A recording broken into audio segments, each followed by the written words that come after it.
আমি আর কিষান আমরা দুজন যাচ্ছি মহাকাল দর্শনে জয়ন্তী। তো আপাতত এটাই ঠিক আছে। আমরা এখানে আছি এখন হচ্ছে বক্সা টাইগার রিজার্ভ ফরেস্টে, যে আপনারা দেখতেই পাচ্ছেন বক্সা টাইগার রিজার্ভ ফরেস্টে। টাইগার রিজার্ভ ফরেস্টে আসার জন্য আপনাদেরকে হচ্ছে আমার পিছনে যে কাউন্টার আছে ওখান থেকে হচ্ছে আপনাকে পারমিশন নিতে হবে। দাঁড়াও দাঁড়াও, এই যে আমাদের এখানে বক্সা মহাকাল যাচ্ছি, হ্যাঁ যদিও হচ্ছে বাইকে বন্ধ, তো আপনাদেরকে আসতে হবে। তো এখানে আপনাকে 4 হুইলারে করেই আসতে হবে। তো এখানে কিন্তু একটা সুবিধা আছে যে এখানে কিন্তু মানে এই অটোগুলো কিন্তু এখানে ভাড়া পাওয়া যায়, আর বাইক রাখার জায়গা হচ্ছে এটা। তো আপনারা এখান থেকে করতে পারবেন। এই যে সবাই ছবি তুলছে দেখতেই পাচ্ছেন, বক্সা টাইগার রিজার্ভ ফরেস্ট। ঠিক আছে, আপনাদের জন্য জুম করে দিচ্ছি বক্সা টাইগার রিজার্ভ ফরেস্ট। আমরা এবার এখানেই ঢুকবো। এই বক্সা টাইগার রিজার্ভে যাওয়ার জন্য আপনারা যেটা করতে পারেন সেটা হচ্ছে আলিপুরদুয়ার থেকে ডাইরেক্ট বাস পাওয়া যায় সরকারি এনবিএসটিসি। সেই এনবিএসটিসি বাসে যদি আপনারা আসেন তো সেখান থেকে আপনারা ডাইরেক্টলি কিন্তু জয়ন্তী যেতে পারবেন, আর না হলে পরে আপনারা রাজা ভাতখাওয়াতে আসতে পারেন বাইক নিয়ে আসলে। এবং রাজা ভাতখাওয়া থেকে আপনাদেরকে শেয়ারে অটো বা অটো পাবেন। এক্ষেত্রে কিন্তু কোনো বাইকে অ্যালাউড না, বাইকে অ্যালাউড শুধুমাত্র রাজা ভাতখাওয়া গ্রাম পঞ্চায়েতের আন্ডারে যে সমস্ত আশেপাশে যে সমস্ত গ্রামগুলো আছে সেই গ্রামের যারা লোকাল বাসিন্দা শুধুমাত্র তাদের জন্য। এবং এখানে যেতে যেতে কিন্তু আপনাদের যদি ভাগ্য খুব ভালো থাকে সেক্ষেত্রে আপনারা বন্য বাঁদর তো দেখতেই পাবেন, তার সাথে সাথে আপনারা বন্য হাতির দল, ময়ূর, এগুলোও আপনারা কিন্তু দেখতে পাবেন। তো সাধারণত বাঘ দেখা যায় না, বাঘ দেখতে গেলে ওটা সাধারণত সন্ধ্যেবেলার দিকেই থাকে। আর এই মহাকাল শিবরাত্রির সময়টাতে কিন্তু এখানে সব সময়তেই কিন্তু অ্যাভেলেবেল অটো টোটো প্রচুর পাওয়া যায়। আর আজকে আমরা যেহেতু 2 দিন আগে যাচ্ছি বৃহস্পতিবার দিনকে, তো সেক্ষেত্রে একটু ভিড়টা কম। কিন্তু যদি শনিবার রবিবার যেহেতু শিবরাত্রি আছে রবিবার দিনকে, তো এই সময়টা কিন্তু প্রচণ্ড রকম ভিড় হবে, মানে একদম বীভৎস রকমের ভিড় হবে। তো সে সময়টা কিন্তু অ্যাকচুয়ালি সত্যি কথা বলতে গেলে কি আপনারা একবারই সে সময় ট্রাভেল করতে পারবেন না। তো সেই জন্য চেষ্টা করবেন যে একটু আগে আসলে বেশি ভালো। এটা অ্যাকচুয়ালি আপনার ওই জানুয়ারি মাস থেকে আপ টু এই মার্চ মাস পর্যন্ত এই মহাকাল যাওয়া যায়। তো মহাকালটা হচ্ছে অ্যাকচুয়ালি জয়ন্তী যাওয়ার পরে, জয়ন্তী যাওয়ার পর থেকে ওখান থেকে আপনাদেরকে যেতে হবে। এক্ষেত্রে আমরা অ্যাকচুয়ালি জয়ন্তী যাওয়ার আগে অ্যাকচুয়ালি একটু আমরা বাঁ দিকে একটা রাস্তা আছে সেটা হচ্ছে সাঁওতাল, তো সেই দিকটাতে আমরা অ্যাকচুয়ালি যাচ্ছিলাম। তো অ্যাকচুয়ালি ওখানটাতে আমাদের যে অটোওয়ালা যে দাদা ছিল, তো সেই দাদার বন্ধু এবং তার ওয়াইফকে, নিউলি ম্যারিড ওয়াইফকে ছাড়তে অ্যাকচুয়ালি যাচ্ছে, এবং তারপর আমাদের কিন্তু আবার ব্যাকে আমরা ফিরে আসবো জয়ন্তীর উদ্দেশ্যে। ঠিক আছে, তো তোমার এই সোজা গেলে রায়মাটাং, অনেকদিন পরে বনের মধ্যে হাতি দেখলাম।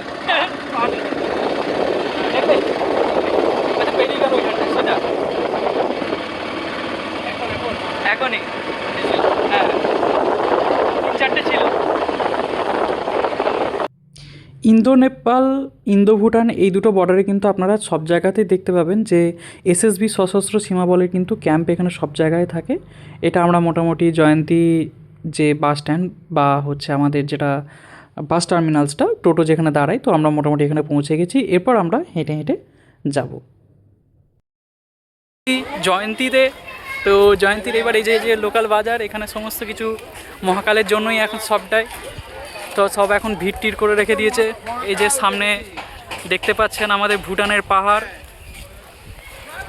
চোখের সামনে যতটা সৌন্দর্য এমনি সৌন্দর্য সেটা নেই। ওয়েদার ঝাপসা, এটা গ্রীষ্মকালের দিকে বা পুজোর সময় আসলে পুরো ওয়েদার একদম স্পষ্ট ভীষণই। তো এখান থেকে আমাদেরকে জয়ন্তী ডান দিকে সোজা বেরিয়ে যেতে হতো, আমরা বাঁ দিকে বেরোলাম। তো বাঁ দিকে আমরা এখন মহাকালের উদ্দেশ্যে যাচ্ছি। সামনে পাহাড়টা আরে সত্যি মনোরম। এই যে বহু লোক এখানে যাতায়াত করছে, করছে। ঠিক আছে, এখানকার অ্যাকচুয়ালি মানুষজন খুবই গরিব, তো তাদের কাছ থেকে আমরা এই যে 10 টাকা করে বেলপাতা তারপরে যে কিচেন এটা গোটা বেল নিলাম আমরা। স্কুল চালু আছে জয়ন্তী হাই স্কুল। এটা সৌমিত্র চট্টোপাধ্যায় একটা সিনেমা আছে এবং সেখানে কিন্তু এটার উপরে একটা ভালো বেশ বলা আছে। এই যে মানুষজন এখানে সব তৈরি করার চেষ্টা করছে। অ্যাকচুয়ালি একজন এখানে প্রণাম খাটছে বাবা মহাকালের।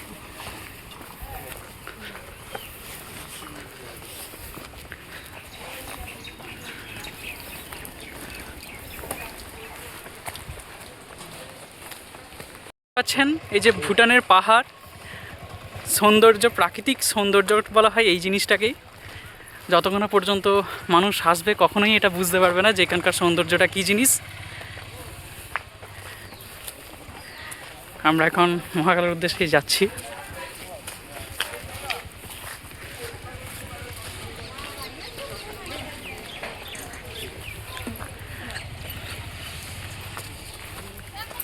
এখন একটাই মনে হচ্ছে গান গাইতে, এ আকাশ সোনা সোনা, নাকি হাঁপিয়ে গেছেন? এনার্জি বাড়ছে এটা দেখে। এই যে আমরা এবার জয়ন্তীতে নামছি, ওই যে মহাকাল। আসো, চলো। হ্যাঁ এদিকে হ্যাঁ, ট্রেকিং করতে হবে তো, পুরো ট্রেকিংয়ের রাস্তা। জয়ন্তী মোটামুটি শেষ করে দিলাম, জয়ন্তী রিভারটাকে। এই দিক থেকে ওদিকে চলে আসলাম। এরপর আমরা কিন্তু মেন পাহাড়ের উদ্দেশ্যে উঠছি, মহাকাল মন্দিরের উদ্দেশ্যে। দুজনের এনার্জি কিছুটা হলেও হয়েছে, কিন্তু এনার্জি চরম দমেই আছে। দমিয়ে রাখতে পারবে না।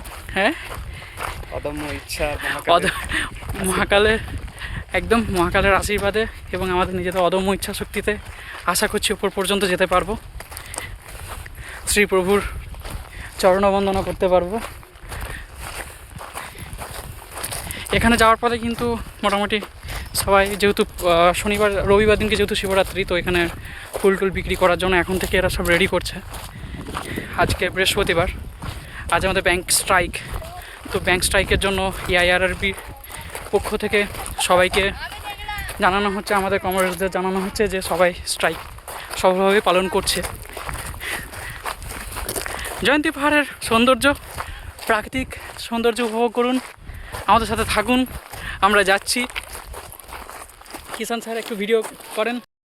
কিষান স্যার যাচ্ছি মহাকালীর উদ্দেশ্যে। এখানে মেলার জন্য প্যান্ডেল বাঁধা শুরু হয়ে গেছে, দেখতে পারেন আপনারা।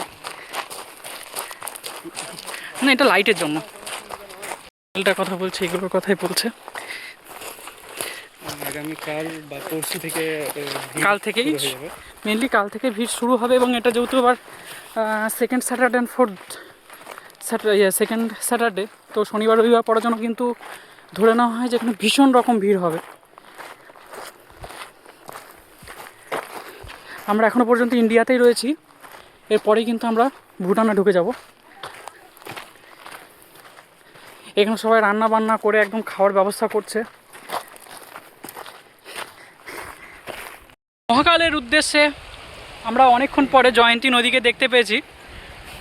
তো কত মানুষ যাচ্ছে বুঝতেই পারছেন, এখানটাতে পাহাড়ে কোলে কোলে সমস্ত মানুষ আসছে, দর্শনার্থীরা আসছে। এই যে এখানে সমস্ত ভান্ডারি খুলেছে, এগুলো সব মানে মানুষকে ভোগ খাওয়ানো হবে রোববার দিনকে। বহু মানুষই যাচ্ছে। যত মেমোরিজ সব আমার এক্সের সাথে।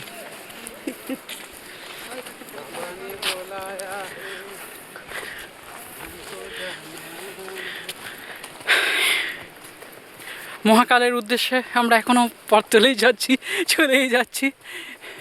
ভুটানে মনে হয় পৌঁছেও গেলাম, পুরো পথ করে দেওয়া হয়েছে। মনে হয় এটাই নদীর গতিপথ আসল।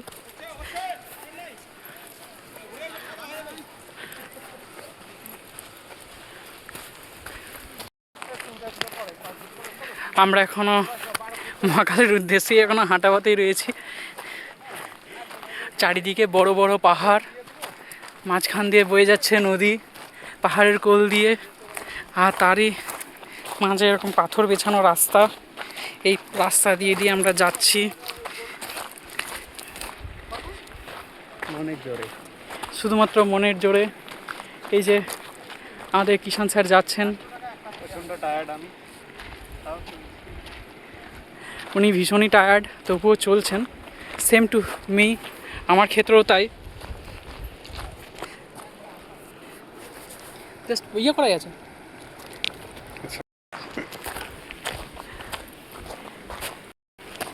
এখন আমরা মহাকালের পথে রয়েছি। এখানে গভর্নমেন্ট অফ ওয়েস্ট বেঙ্গল তরফ থেকে ডিজাস্টার ম্যানেজমেন্ট দিয়েছে সিভিল ডিফেন্সে। তো এখানে তো বুঝতেই পারছেন পাহাড়ের পুরো একদম কোল, একদম পুরো ক্যানিয়ন একটা।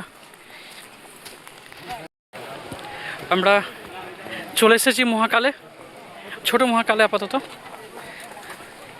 এখন ছোট মহাকাল যাত্রা এটা, বড় মহাকাল একদম ওই ওপরে, একদম ওপরে। তো আমরা বড় ওপরটাই যাচ্ছি না, আপাতত আমরা ছোটোটাতেই যাচ্ছি। এখানে একটু দেখে দেখে যেতে হবে।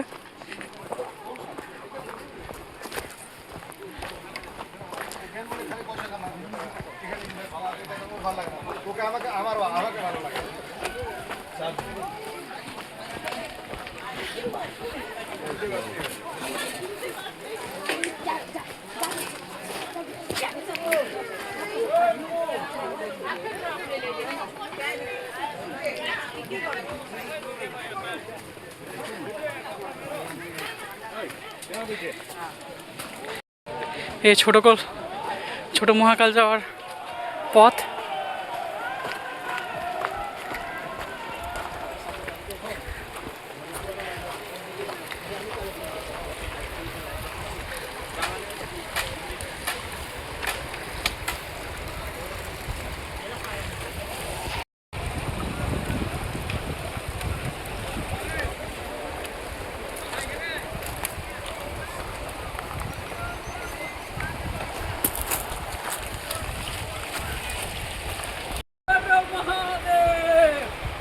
হর হর মহাদেব, শিব শম্ভু।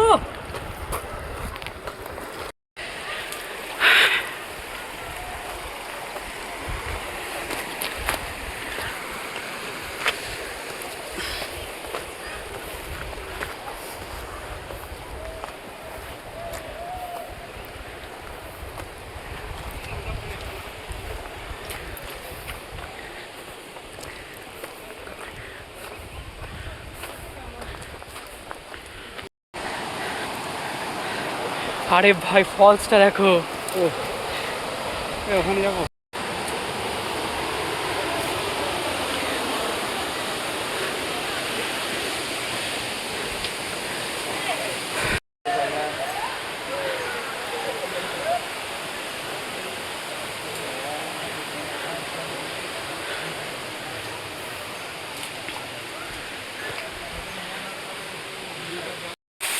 মহাকাল শিব, ছোট মহাকালের এই যে ঝর্ণা বয়ে যাচ্ছে নিচের দিকে।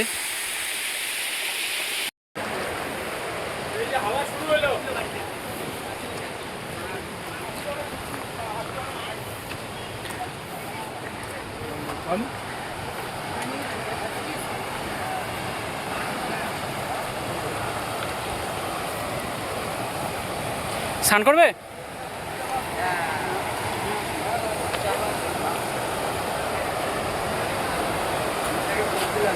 রাস্তা বানায়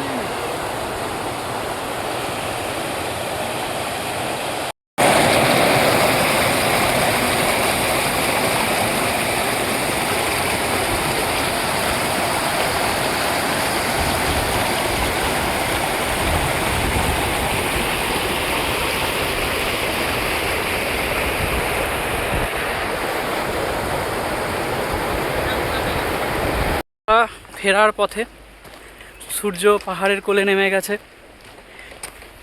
আমরা হেঁটে চলেছি সেই আবার পুরনো গন্তব্য, ব্যাংক আর ঘর। অবশ্য কালকের দিনের পরেই আবার শুক্রবার, শনিবার রবিবার পড়বে, তারপর আবার এনজয়। তো জানি না এই শনিবার রবিবারটা কোথায় আসা হবে। এই যে জয়ন্তী নদী, এখনও পর্যন্ত আমরা জয়ন্তী নদী ধরেই এগিয়ে যাচ্ছি ফেরার পথে। আমাদের দুর্ভাগ্য, আমরা বড় মহাকালটা যেতে পারলাম না, ছোটো মহাকালটাই গেলাম। কিন্তু এখানকার যে নৈসর্গিক চিত্র, নৈসর্গিক যে দৃশ্য, এটা মনের কোথাও গিয়ে যেন একটা অন্যরকম দাগ কেটে রেখে যায়। সেই দাগ এরকমই মনে হয় মান্নাদের কথায়, যদি হৃদয়ে রাখো নাম, সে নাম রয়ে যাবে। ঠিক সেরকমই একটা হৃদয়ের রাখা নাম, এ না পাথরের লেখা, পাথরের ওপর খোদাই করা নাম, না কাগজে লেখা নাম, এটা সত্যি হৃদয়ে লেখা নাম। মহাকালের দর্শন পেয়েছি, এখন যাই, ফিরে যাই। বেলা হয়ে গেল, বেলার পথে এগিয়ে যাচ্ছি আমরা।